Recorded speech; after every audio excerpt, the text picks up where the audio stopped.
कि पैसों से सारी चीजें नहीं खरीदी जा सकती हैं, लेकिन ये भी सच है कि पैसों से लगभग सारी चीजें खरीदी जा सकती है। एक बार की बात है, एक गांव में एक संत प्रवचन दे रहे थे कि पैसों के पीछे मत भागो, यह माया का दलदल है और इस माया के दलदल में एक बार जो फंस गया तो वह पूरी जिंदगी दुखी ही रहता है। और ये सुनकर वहां बैठे सभी लोग इसी बात पर तालियां बजा रहे थे। उन्हें यह बात नहीं पता थी कि यह संत इसी बात को बोलने के लिए पैसा लेता है। दोस्तों, यही तो माया का खेल है, जो कि इस दुनिया में बहुत कम लोग इस बात को जान पाते हैं, और जिसने ये जान लिया उसको इस माया ने बुलंदियों की चोटी पर पहुंचा दिया। दोस्तों, आज के समय में पैसा कमाना जितना मुश्किल नहीं है, उससे भी ज्यादा मुश्किल है पैसों को संभाल कर रखना। इस दुनिया में बहुत से लोग ऐसे होते हैं जिनके पास कुछ पैसा क्या आ जाता है, वो लोग घमंड में आ जाते हैं। क्या है कि वो लोग पैसों के नियम को जानते ही नहीं। आपने ध्यान दिया होगा कि सरस्वती माँ की तस्वीर हमेशा बैठी होती है और लक्ष्मी माँ की तस्वीर सीधी रहती है, क्योंकि सरस्वती माँ यह कहती है कि मैं जल्दी आऊंगी नहीं, और यदि मैं आ गई तो मैं वापस जाऊंगी नहीं, क्योंकि ज्ञान इतनी आसानी से अर्जित नहीं किया जा सकता, और यदि हमने एक बार किसी ज्ञान को अर्जित कर लिया तो वह ज्ञान हमसे कोई छीन ही नहीं सकता। लेकिन दूसरी तरफ लक्ष्मी माँ का यह नियम होता है कि वह जल्दी आ भी जाती है और उतनी ही जल्दी चली भी जाती है। यदि किसी इंसान को पैसे को सही तरीके से रखना नहीं आया तो बहुत जल्द उस घर से लक्ष्मी निकल जाती है। तो दोस्तों, आज की इस कहानी के अंदर मैं आप लोगों को 6 ऐसे खर्च बताऊंगा जिसे आपको आज और अभी से ही बंद कर देना चाहिए, तो ही आप पैसों के सही नियम को समझ पाएंगे। आप कितना कमाते हैं ये जरूरी नहीं है, आप चाहे जितना भी कमाते हैं, इसमें से आप अपना खर्चा इन 6 जगहों पर कम कर दो तो धीरे धीरे आपके घर में धन रुकना शुरू हो जाएगा। आपको खुद को लगेगा कि सच में हमारे घर में पैसा रुकना शुरू हो गया है। और अमीर बनने का सबसे पहला रास्ता यही होता है कि अपने खर्च को कम कर दो और ज्यादा पैसा कमाने का तरीका ढूंढो। तो चलिए जानते हैं इस कहानी के माध्यम से कि वह कौन सी 6 चीजें हैं जहां हमें पैसा नहीं खर्च करना चाहिए। तो चलिए कहानी शुरू करते हैं। लेकिन उससे पहले, यदि आप भी महात्मा बुद्ध को दिल से मानते हैं और उनको सम्मान देते हैं तो कमेंट बॉक्स में नमो बुद्धाय जरूर लिखें। आपकी प्रतिक्रिया हमें सकारात्मक ऊर्जा प्रदान करती है। एक बार की बात है, एक गांव में 2 औरत रहती थीं। एक के पास एक भैंस थी और एक के पास एक बकरी थी। जिसके पास भैंस थी, वह औरत सही तरीके से किसी भी चीज को संभाल कर रखना नहीं जानती थी। उसकी भैंस दूध तो बहुत देती थी, लेकिन उस औरत ने दूध की कीमत कभी जानी ही नहीं, और वह दूध घर की बिल्ली को पिला देती थी और उस दूध को ऐसे ही खर्च कर देती थी। दूध को सही तरीके से उपयोग में कैसे लिया जाता है वह औरत जानती ही नहीं थी। और जिसके पास बकरी थी वह दूध की कीमत जानती थी और वह दूध के एक एक बूंद को बचा कर रखती थी और उससे दही जमाकर घी निकाल लेती है और धीरे धीरे वह बहुत सारा घी इकट्ठा कर लेती है। अब जिसके पास भैंस थी उसने दूध की अहमियत कभी जानी ही नहीं थी। उसने कभी भी दूध से घी निकालने के बारे में सोचा ही नहीं था। फिर एक दिन उसके घर में कुछ मेहमान आ जाते हैं और मेहमानों को तो रूखी रोटी नहीं खिलाया जा सकता, ये तो हम सभी जानते हैं। तो इसीलिए वह औरत उस औरत के पास जाती है जिसके पास बकरी थी और उस औरत के पास से एक पाव घी ले आती है। वह औरत यह कहकर घी लाती है कि मैं जल्द ही अपनी भैंस का दूध निकाल कर घी निकालूं तो मैं तुम्हें तुम्हारा घी वापस कर दूंगी। और बकरी रखने वाली औरत उसको उधार के तौर पर घी दे देती है और फिर वह औरत अपने मेहमानों को खाना खिला देती है। उसके बाद बहुत दिन निकल जाते हैं, लेकिन वह भैंस रखने वाली औरत उसको घी वापस नहीं करती। एक दिन फिर बकरी रखने वाली औरत भैंस रखने वाली औरत के पास जाती है और कहती है कि मैंने तुम्हें एक बार घी दी थी तो मैं वह घी वापस लेने आई हूं।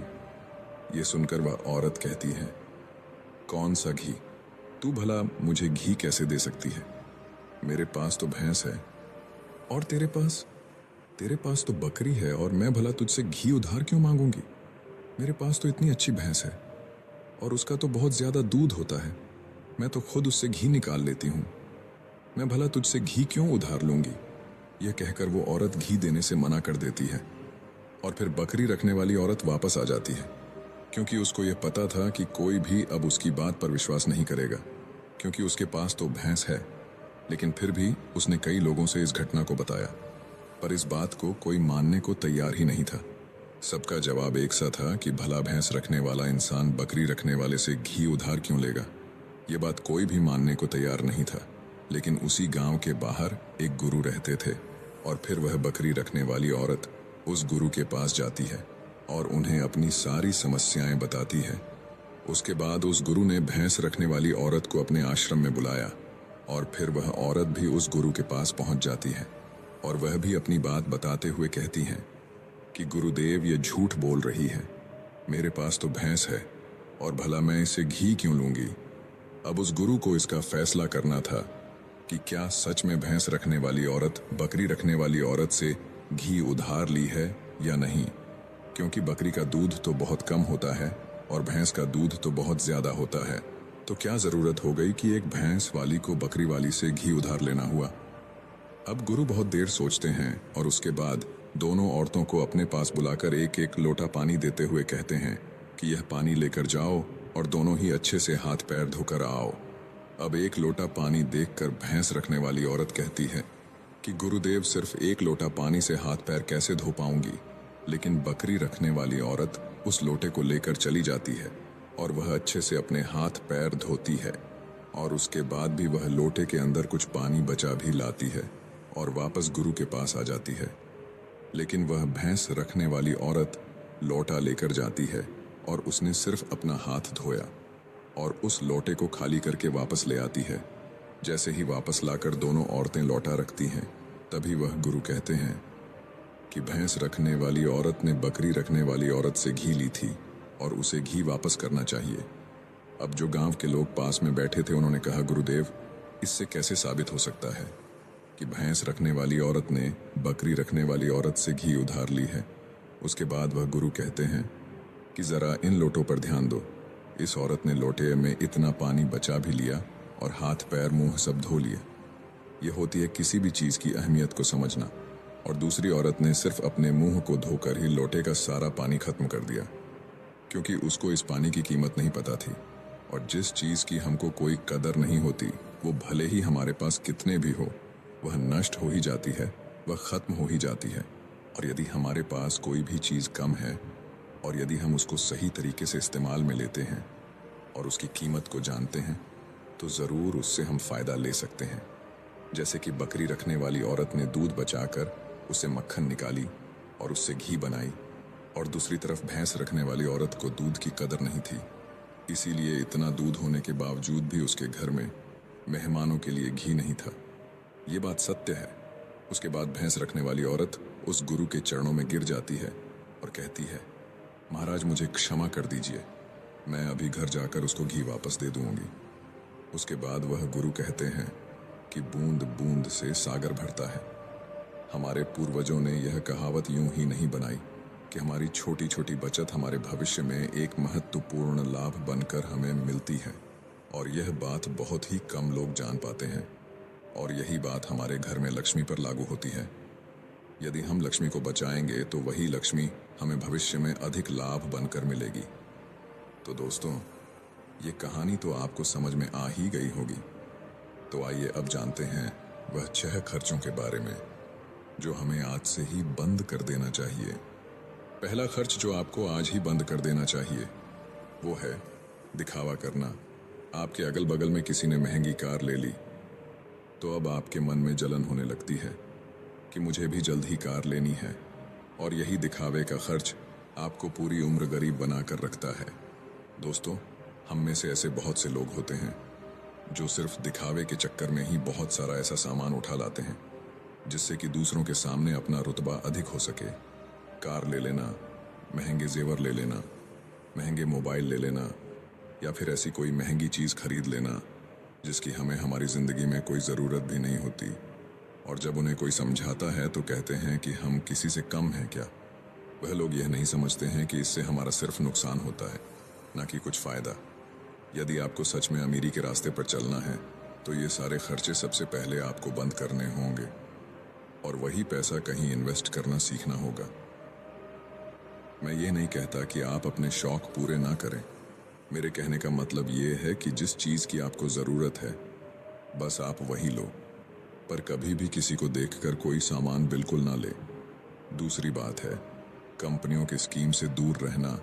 अपने सामान की बिक्री अधिक करने के लिए अलग अलग ब्रांड की जो कंपनियां होती हैं वह लोगों को लुभाने के लिए एक स्कीम लाती है, लेकिन ये उनकी मार्केटिंग करने की एक रणनीति होती है जो हम लोग समझ नहीं पाते, और बहुत सारे लोग अलग अलग स्कीम के चक्कर में वह चीज़ भी खरीद लेते हैं जिसकी उन्हें ज़रूरत भी नहीं होती।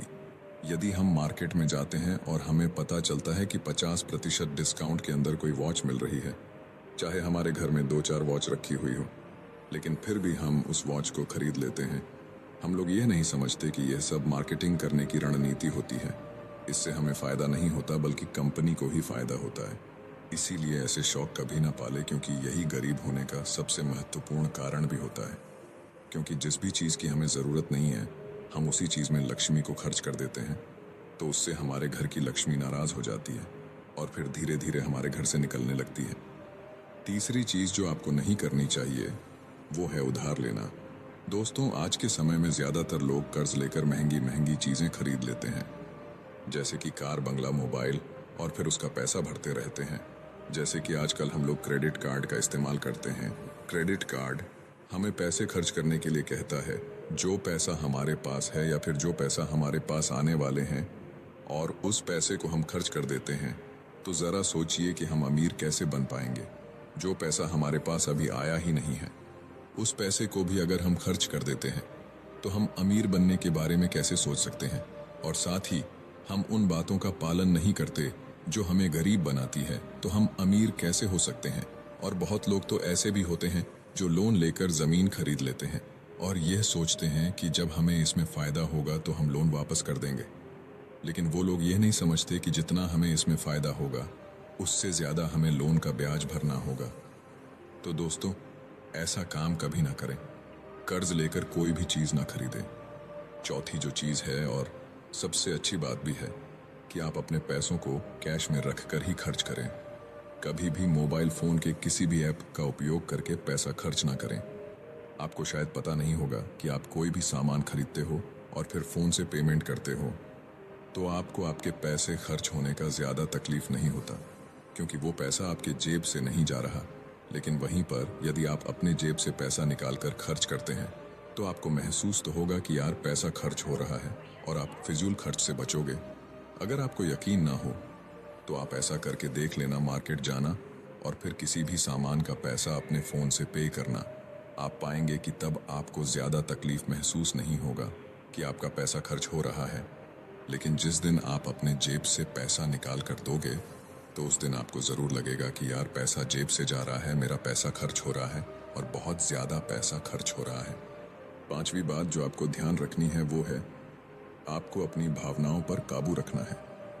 अगर आपको कोई चीज़ पसंद आ रही है और आप उसे खरीदना चाहते हैं तो सबसे पहले यह देख लें कि वाकई क्या इस चीज़ की आपको ज़रूरत भी है, क्योंकि बहुत से लोग कोई चीज़ पसंद आने पर उसे तुरंत खरीद लेते हैं। कई बार तो ऐसा भी होता है कि कोई स्कीम वाले आते हैं जो हमें लुभाने वाली चीज़ें लेकर आते हैं और हमें वह चीज़ पसंद आ जाती है और हम उसे तुरंत खरीद लेते हैं। तो हमें ऐसी चीज़ों को लेने से बचना चाहिए। हमें ऐसी चीज़ नहीं लेनी चाहिए, बल्कि हमें सिर्फ ऐसी ही चीज़ लेनी चाहिए जिसकी हमें ज़रूरत हो। छठी और आखिरी बात यह है कि कभी भी कोई भी फालतू शौक ना पाले। आपको शायद इस बात का पता होगा, इस दुनिया में महंगाई का सबसे महत्वपूर्ण कारण शौक है। आज के समय में नॉर्मल 10,000 का फ़ोन आ रहा है और वहीं पर 2 लाख का भी फ़ोन आ रहा है।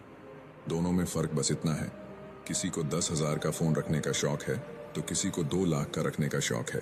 क्योंकि अमीर आदमी महंगा फ़ोन रखेगा तो लगेगा कि वह अमीर है, तो यह शौक ही तो हुआ। शौक है तभी तो उसने महंगा फ़ोन रखा, और यही महंगाई का कारण है। और इसीलिए बड़ी बड़ी कंपनियां समय समय पर शौक वाली चीज़ें बनाते रहते हैं ताकि अच्छी अच्छी चीज़ बनाकर हमें लुभा सके और हमें वह चीज़ पसंद आ जाए और हम उसे तुरंत खरीद लें, क्योंकि उन्हें पता है कि ना लोगों का शौक ख़त्म होगा और ना ही उनका मार्केटिंग बंद होगा। तो इसीलिए अपने शौक पर काबू करें, जितना हो सके कम शौक करें। क्योंकि शौक करने से हमारी जिंदगी नहीं चलेगी, बल्कि मेहनत करने से और पैसे को अपने पास सेव करने से जिंदगी चलेगी। क्योंकि आज के समय में पैसा ही सब कुछ है। भले ही आज के समय में हमसे कितने भी लोग यह बात कहते हैं कि पैसा ही सब कुछ नहीं होता, लेकिन यदि उनकी जिंदगी में सही तरीके से ध्यान रखकर देखा जाए तो उनके लिए पैसा ही सब कुछ होता है। वह पैसों के लिए ही इधर उधर भाग रहे हैं और हमें कहते हैं पैसों के पीछे मत भागो। तो दोस्तों, इस वीडियो में मैंने कुछ फिजूल खर्च बताने की कोशिश की है ताकि उन खर्चों को आप कंट्रोल में कर सकें और आपके पास पैसा बचे और ज़रूरत के समय वह पैसा आपके काम आ सके। और वह पैसा जब ज़रूरत के समय हमारे काम आता है तो हमारे दिल को जो शांति मिलती है वह